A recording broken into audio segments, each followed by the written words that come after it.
ये कहानी है एक मुर्दा लड़की की जिसको कुछ लोग अपनी सेक्स स्लेव बना लेते हैं। अगर स्टोरी अच्छी लगे तो सब्सक्राइब जरूर करना। एक बार दो दोस्त होते हैं, एक का नाम जेटी और दूसरे का नाम रिकी होता है। वे दोनों कॉलेज स्टूडेंट होते हैं। दोनों ही सिंगल और छिछोरे टाइप के होते हैं। वे दूर से ही लड़कियों को ताड़ते हैं और सोचते हैं कि उनको बजा दूं। एक दिन वे दोनों अपनी क्लास बंक करके बियर पीने चले जाते हैं। बियर पीते हुए उनको कोई देख ना ले, इसलिए वे एक बंद पड़ी बिल्डिंग में चले जाते हैं। फिर वे दोनों वहां बियर पीते हैं और मस्ती भी करते हैं। फिर सिगरेट पीते वक्त जेटी रिकी से नीचे तहखाने में चलने के लिए शर्त लगाता है और कहता है अगर मर्द का बच्चा है तो नीचे बेसमेंट में चल के दिखा। फिर दोनों दोस्त उस अंधेरे बेसमेंट में चले जाते हैं। वहाँ उन्हें एक बेहद खूंखार डॉग मिलता है। वे दोनों उस डॉग से बचकर भागते हैं और दूसरे कमरे में पहुंच जाते हैं। उस कमरे में एक और दरवाजा होता है और उसमें जंग लगी होने के कारण वो काफी टाइट होता है। जब वे उस गेट को खोलकर उसके अंदर के रूम में जाते हैं तो वहाँ एक लड़की की बॉडी बिना कपड़ों के एक स्ट्रेचर पर पड़ी होती है। वो बॉडी एक पॉलीथीन से ढकी होती है। वे दोनों उस न्यूड लड़की को देखकर हैरान हो जाते हैं, लेकिन वो लड़की मरी नहीं होती। उसकी सांसें अभी भी चल रही होती है। जब जेटी उस लड़की के सिर से प्लास्टिक हटाता है तो उसे वो लड़की काफी ब्यूटीफुल लगती है। रिकी जेटी को वहाँ से चलने के लिए कहता है और बाहर जाकर मदद बुलाने के लिए कहता है, लेकिन जेटी गुस्सा होकर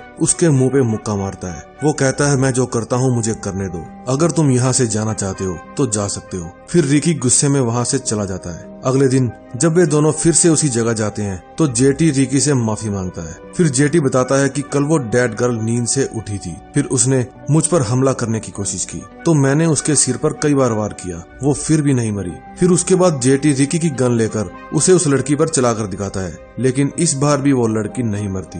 रिकी इस बात से बहुत ही ज्यादा चौंक जाता है। जेटी बताता है कि ऐसा लगता है ये लड़की यहाँ पर कई दिनों से है और मरती भी नहीं है। रिकी को ये सब बेहद अजीब लग रहा होता है, मगर जेटी कहता है ये हमारे लिए एक चांस है। हम इस लड़की के साथ वो सब कर सकते हैं जो हम दूसरी लड़कियों के साथ नहीं कर पाते। ये हमारी खुद की सेक्स स्लेव होगी। रिकी उसकी बातों में आ जाता है। वे दोनों एक दूसरे को प्रॉमिस करते हैं कि हम ये बात कभी किसी को नहीं बताएंगे। रिकी को अपनी क्लास की एक लड़की काफी पसंद होती है, लेकिन उसका कोई और बॉयफ्रेंड होता है। रिकी बस उसे ताड़ता ही रहता है। फिर रात में रिकी को उसी डेड गर्ल की याद आती है। फिर अगले दिन रिकी अकेला ही उस जगह पर जाता है। जब वो वहाँ पर जाकर देखता है तो उसी की क्लास का एक लड़का जिसका नाम व्हीलर होता है उस लड़की के साथ सेक्स कर रहा होता है। रिकी गुस्सा होकर जेटी से पूछता है ये सब क्या है, हमने किसी को ना बताने का वादा किया था। जेटी कहता है मैं अकेला था, इसीलिए इसे कंपनी के लिए साथ लाया हूँ। रिकी कहता है ये सब ज्यादा दिन नहीं चलेगा, मैं जाकर सब कुछ पुलिस को बता दूंगा। जेटी को पता होता है कि रिकी ये सब किसी और को नहीं बताएगा।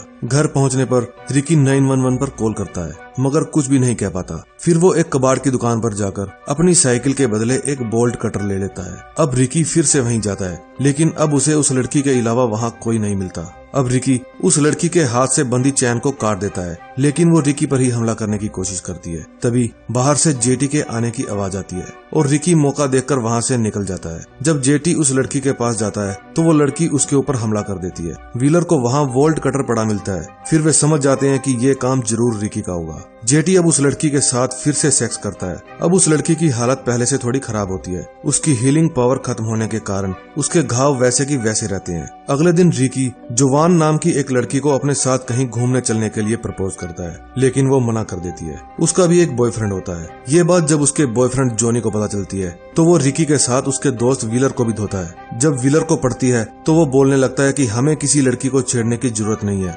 हमारे पास तो खुद की स्लेव है। रिकी उसे चुप कराने की कोशिश करता है, मगर जॉनी को जब ये बात पता चलती है तो वो उन्हें उस लड़की के पास ले चलने के लिए कहता है। दोस्तों, अगर यहाँ तक आपने ये स्टोरी सुन ली तो प्लीज चैनल को भी सब्सक्राइब कर दीजिए। अब जॉनी उन दोनों को अपनी कार की डिक्की में बंद कर देता है और अपने दोस्तों को लेकर अंदर देखने जाता है। वहाँ जेटी पहले से ही होता है और उन सबको देखकर बिल्कुल भी हैरान नहीं होता। जॉनी जब उस लड़की को बिना कपड़ों के स्ट्रेचर पर बंधा देखता है तो उसको काफी हैरानी होती है। वो भी उस लड़की के पास जाकर उसे पूछने की कोशिश करता है, लेकिन वो लड़की उसके फुंदरू पे काट लेती है। जॉनी दर्द से चिल्लाते हुए कहता है मैं ये जाकर पुलिस को बता दूंगा, लेकिन जेटी कहता है क्या बताओगे पुलिस को, तुम्हारे ऊपर ही केस बनेगा कि तुम अपने दोस्तों के साथ यहाँ पर एक लड़की का रेप करने आए थे और उसने तुम्हारे प्राइवेट पार्ट पर काट लिया है। अब जॉनी अपने दोस्तों के साथ वहाँ से चला जाता है। जब सभी लोग वहाँ से चले जाते हैं तो जेटी उस लड़की के होठों पर लिपस्टिक लगाता है, लेकिन तभी वही खूंखार डॉग वहाँ पर आ जाता है। जेटी धीरे धीरे उस लड़की के ऊपर से हट जाता है, लेकिन वो डॉग स्ट्रेचर पर चढ़ जाता है जैसे ये उसी लड़की का डॉग हो,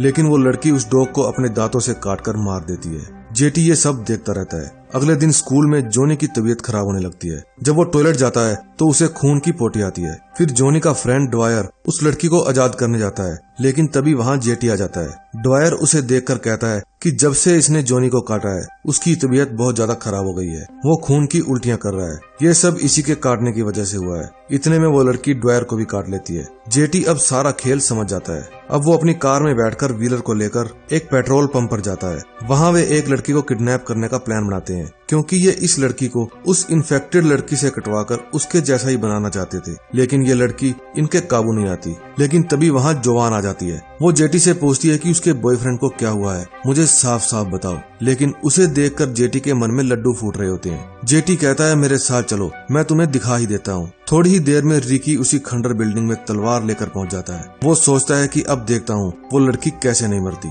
जब वो अंदर जाता है तो वो जगह उसे लाइटों से सजी हुई मिलती है और वो लड़की बंधी हुई मिलती है। वो उसे मारने ही वाला होता है, लेकिन तभी उसे जोवन भी बंधी हुई दिख जाती है। रिकी उसे खोलकर वहाँ से निकालने की कोशिश करता है। तभी वहाँ जेटी आ जाता है। जेटी रिकी से कहता है अब तुम अपना सपना पूरा कर सकते हो, तुम हमेशा इसी के बारे में तो सोचा करते थे। अब हम इसको भी इस लड़की के जैसा बना देंगे और मिल बांट कर खाएंगे। रिकी ऐसा बिल्कुल भी नहीं चाहता था, वो उसे बस यहाँ से छुड़ाना चाहता था। तभी व्हीलर जोवान को गलत जगह छूने लगता है। ये बात रिकी से बर्दाश्त नहीं होती और वो व्हीलर का हाथ काट देता है। तभी जोवान उस लड़की के हाथों को खोल देती है और हाथ खुलते ही वो लड़की व्हीलर को काट लेती है। रिकी जल्दी से जोवान को छुड़ाकर वहाँ से खिसक लेता है, लेकिन जिस रास्ते से वे लोग जाते हैं वो रास्ता आगे से बंद होता है, इसलिए वे फिर से उसी जगह पर वापस आ जाते हैं। वो न्यूड लड़की हाथ खुलने के बाद अब और भी ज्यादा खूंखार हो जाती है। वो जेटी के ऊपर हमला करके उसके होठों को काट लेती है। हड़बड़ी में जेटी जोवान को चाकू मार देता है। जोवान मरने ही वाली होती है। ये देखकर रिकी बहुत दुखी होता है। जेटी कहता है अगर तुम जोवान को बचाना चाहते हो